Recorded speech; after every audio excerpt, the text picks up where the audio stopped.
Good morning again. Another beautiful day in Devon.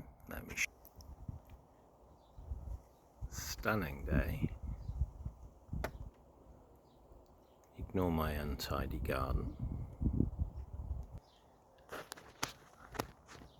I wanted to talk about some concepts that are used in both psychology and life, the universe, and everything, spirituality, if you like, that are useful, but in our reductionist world, they tend to get separated, and they tend to be all part of the same thing. If you try and separate them, then it's very difficult to be effective in dealing with them. I'll preface this again with the statement that this is a blog about my own mental health issues and attempts at recovery. And I am not a doctor or a psychologist or even a priest. So what I say is not intended as medical advice, but it is intended to enable somebody else to understand how I, as someone who's been dealing with mental health issues most of my life, have dealt with some of the issues of trying to recover. What works for me may not work for you, but then it may, so it can't hurt to tell you what my thoughts are. So these concepts, I suppose there's two main ones. The thing is, you can't detach any of these concepts really, but if we imagine one coin, there's two sides of this one coin, and that is dark work and forgiveness. So in spirituality, dark work is about looking at the aspects of yourself and the motivations behind the things that you don't like about what you've done in life, and analysing them, and doing the same for what you've experienced outside of yourself that you didn't like, and trying to analyse them and to understand them. And in psychology, what we call that is re-traumatizing yourself, because what you do is you go and visit those times in your life that caused you the trauma that acted as the trigger for your mental health issues and behaviours. They may not be the cause, but they're certainly a trigger. And the flip side of that dark work, that re-traumatization, is the idea of forgiveness. Because there's no point looking at all this painful stuff if you can't put it in context, if you can't start understanding what your motivations might have been, why you behaved the way you did behave when you misbehaved or caused someone else pain or caused yourself pain. Why did they behave the way they did when they caused you pain, caused you trauma and suffering? The thing is, understanding is absolutely of no use at all. You've just re-traumatized yourself if you cannot move the concept on, if you cannot learn to forgive. And forgiveness is not condoning. Forgiveness is understanding that that person acted in the way they did because of who they were at the time, what they thought at the time, whether it be you or someone external. And an example might be the bully that hit you is hitting you because that's how he's been taught to deal with frustration and pain, because he was hit by his parents or somebody that abused him. And as a child, he learned that's how you deal with distress and emotional distress and physical distress that you can't handle. You thrash it out at somebody else, then they've done that to you, and then hopefully you haven't done that to somebody else, but most of us have, I'm sure. That's a simple example. And the idea that person is acting the way they are because of their life experience, and the person that did that to them is probably acting like that on the basis of their life experience, and you get the idea that you can just keep on going back into history. Now, that's not to say that people don't have a responsibility to not act in these ways, but the truth is that that is how most of us act in many aspects of our lives. We automatically express the behaviours we were taught to express by our upbringing. And so the idea of forgiveness isn't really about condoning, it is about just understanding and therefore not personalising the blame, if you like. It's a mechanism of generalising the situation to the point that you can take some of the emotion out of it and therefore start dealing with it and putting the events that caused you trauma into a different context.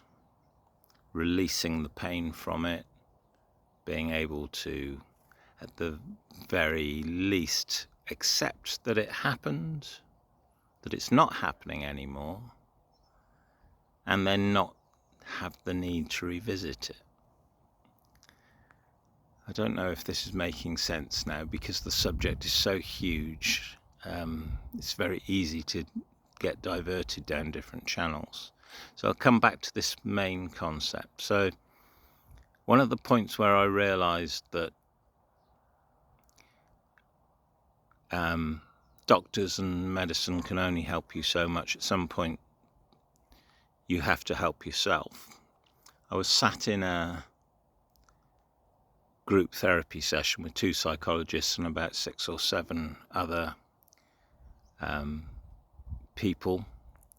We were all deemed to have significant mental health issues, and everyone in that room had experienced quite profound traumas in both childhood and adulthood.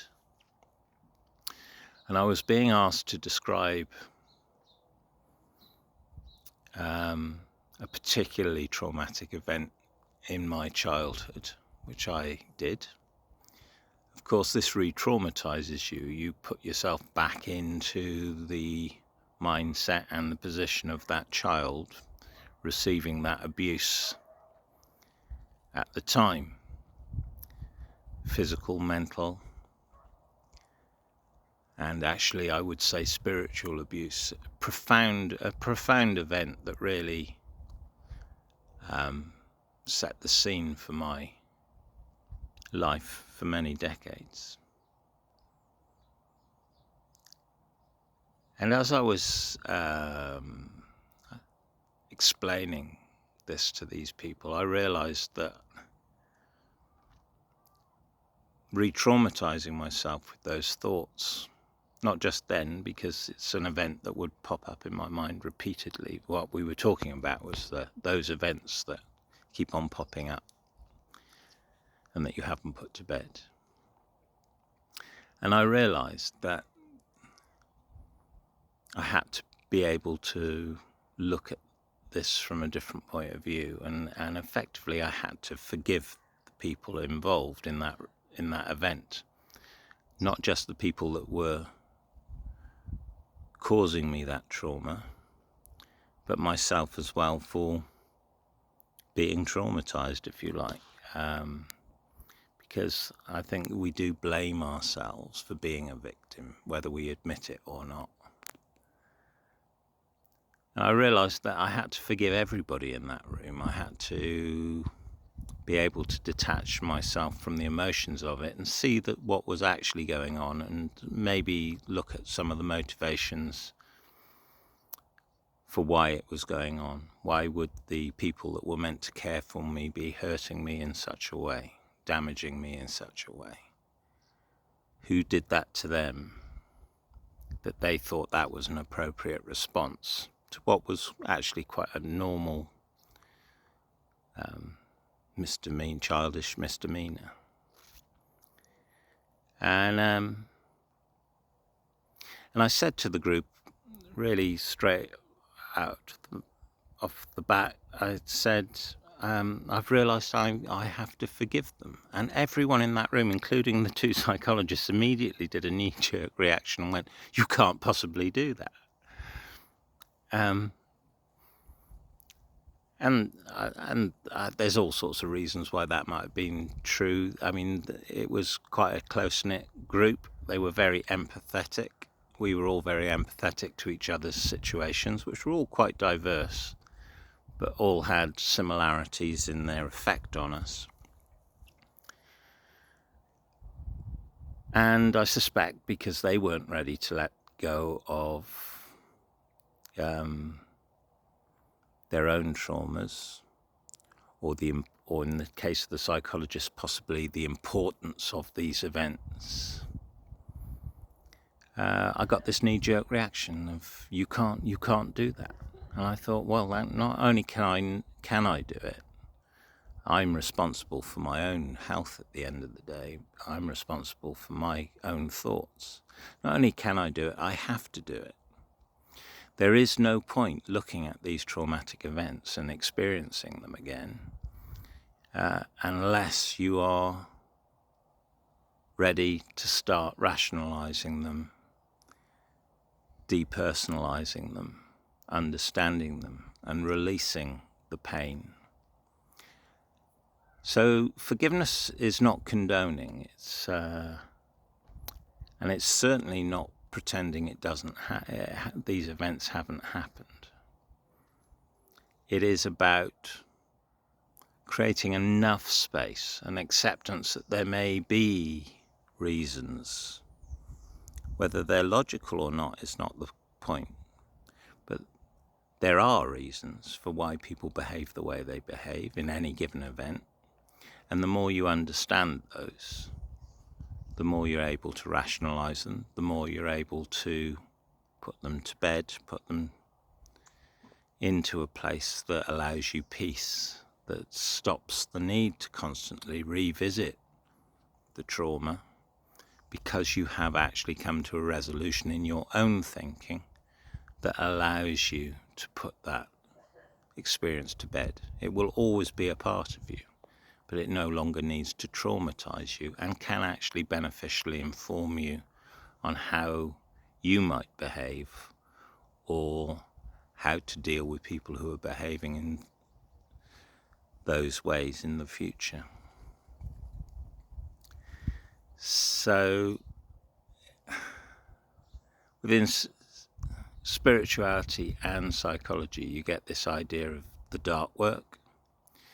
But if you do the dark work without rationalization and finding ways to understand and detach some aspects of the emotions of those events, then all you've done is re-traumatize yourself, scare yourself, create fear in yourself. If you do the rationalization, if you look at the events in your life or the events in the external world that upset you, and look to put them in context, to understand the motivations of the people involved, even if you don't actually understand how they could feel that way and act that way as a result, by understanding that people do think and feel differently to you and maybe act in ways that you would find irrational or scary or violent and so on. Getting some sort of context for why gives you that space, that a way of understanding that means that you can then resolve many of your own emotional responses to those events that you're thinking about. And when people say forgiveness, both in spirituality and in psychology, it is about that. It's not about condoning. It's about understanding and creating the space to release the emotions that are attached to those events for you. Ultimately, it is that allows you to not re-traumatize yourself, not to carry on revisiting traumatic events, or at least not being traumatized by them if you do revisit them, because what you'll find is actually once you release the base trauma, you will still revisit these key events in your life, and you'll get more and more insight, and it's what's called being wise. It's understanding. You get a deeper and deeper understanding. If the event doesn't traumatize you anymore, it doesn't trigger the same responses in you, it won't cause you depression anymore. I mean, you may not feel wonderful about it, but you will only revisit these things when there's a need for understanding that you haven't yet already gained.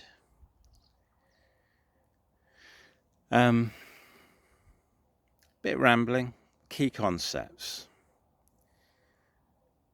Dark work, looking at the events in your life or external to you that cause you distress and fear, is actually a necessary aspect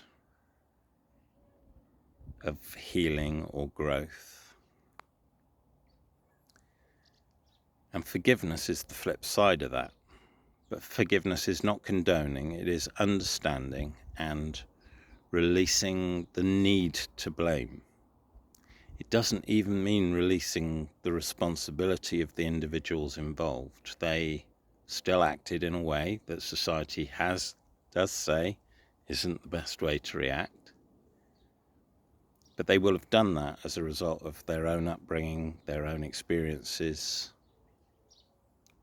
their own mental state, physical state, their own fear, their own balances and imbalances. So it's not about condoning, it's about understanding. And in that understanding, you can release the need to blame.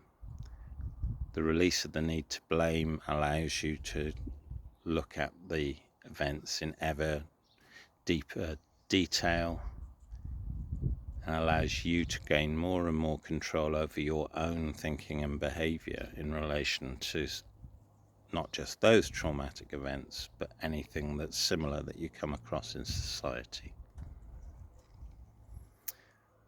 Modern medicine, and to a certain extent this is what religion also does within spirituality, use a method called reductionism to try and understand things.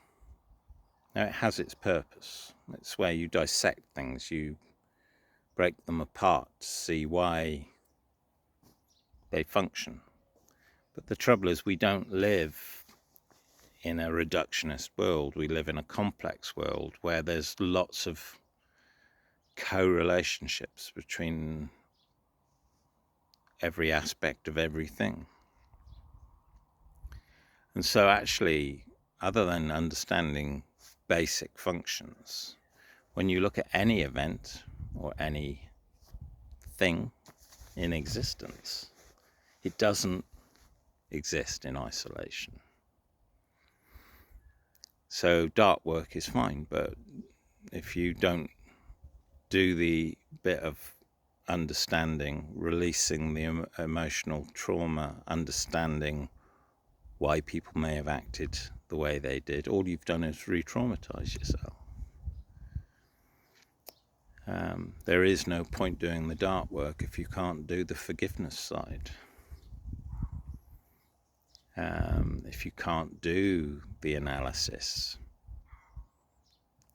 it's not even two sides to a coin if you think about it. It's both sides of the coin and the substance of the coin. So you've got the dark work on one side, you've got the forgiveness on the other, and the metal of the coin, the actual substance of the coin, is that understanding, that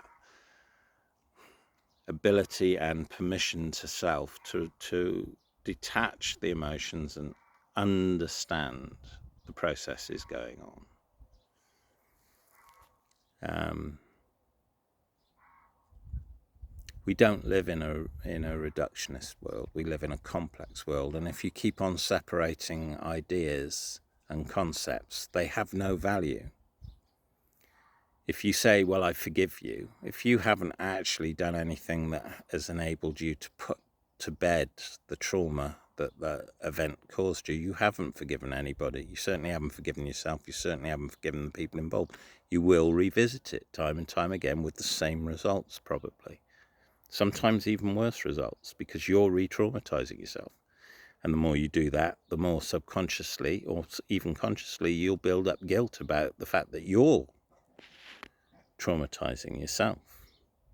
I mean, some of the events that I've been dealing with, I've carried with me for 4 decades.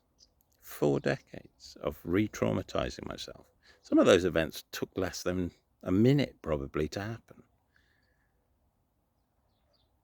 And then I've re-traumatized myself because they were so traumatic to me for 4 decades. You have to break the cycle somewhere.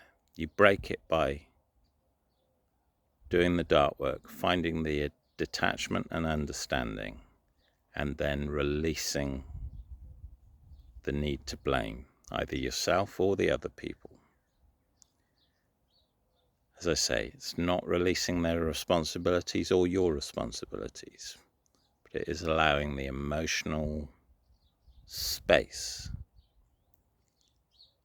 to not have to blame and to allow in that space. That's the space where you find the healing.